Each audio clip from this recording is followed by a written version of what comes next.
አንደኛ ነገሥት ምዕራፍ 5 የጢሮስ ንጉስ ኪራም ለዳዊት በዘመኑ ሁሉ ወዳጁ ስለነበረ ሰለሞን በአባቱ ፋንታ ንጉስ ለመሆን እንደተቀባ ሰምቶ ባሪያዎቹን ወደ ሰለሞን ሰደደ።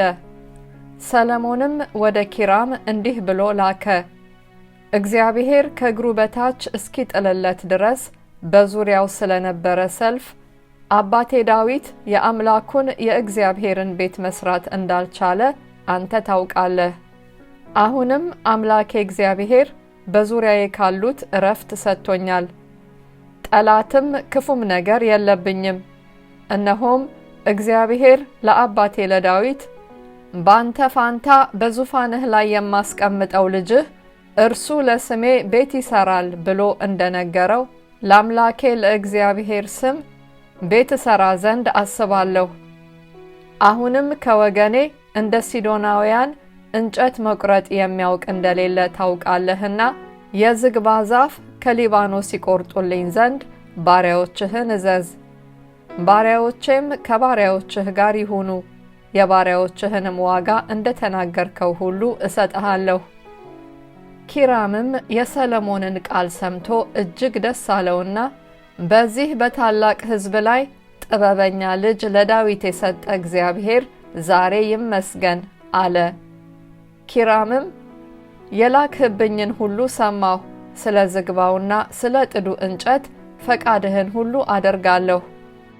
ባሪያዎቼ ከሊባኖስ ወደ ባህር ይጎትቱታል፣ እኔም በታንኳ አድርጌ በባህር ላይ እያንሳፈፍሁ አንተ እስከ ወሰንከው ስፍራ ድረስ አደርስልሃለሁ።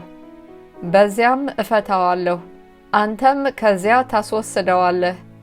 አንተም ፈቃዴን ታደርጋለህ፣ ለቤቴም ቀለብ የሚሆነውን ትሰጠኛለህ ብሎ ወደ ሰለሞን ላከ።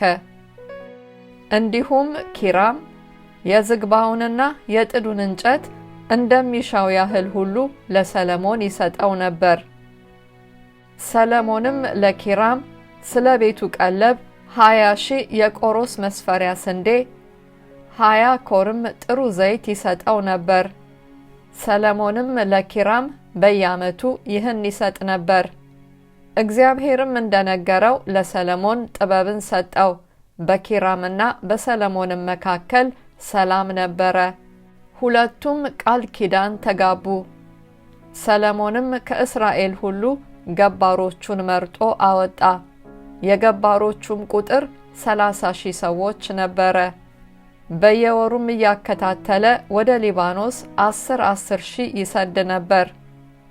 1 ወርም በሊባኖስ 2 ወርም በቤታቸው ይቀመጡ ነበር። አዶኒራምም አስገባሪ ነበረ። ሰለሞንም 70,000 ተሸካሚዎች 80,000ም በተራራው ላይ የሚጠርቡ ጠራቢዎች ነበሩት። ይኸውም በሰራተኛው ሕዝብ ላይ ከተሾሙት ከ3,600 ሰዎች ሌላ ነው። ንጉሱም ታላላቅ ምርጥ ድንጋዮችን ይቆፍሩና ይጠርቡ ዘንድ ለቤቱም መሰረት ይረበርቡት ዘንድ አዘዘ። የሰለሞንና የኪራምም አናጢዎች ጌባላውያንም ወቀሯቸው። ቤቱንም ለመስራት እንጨቱንና ድንጋዮቹን አዘጋጁ።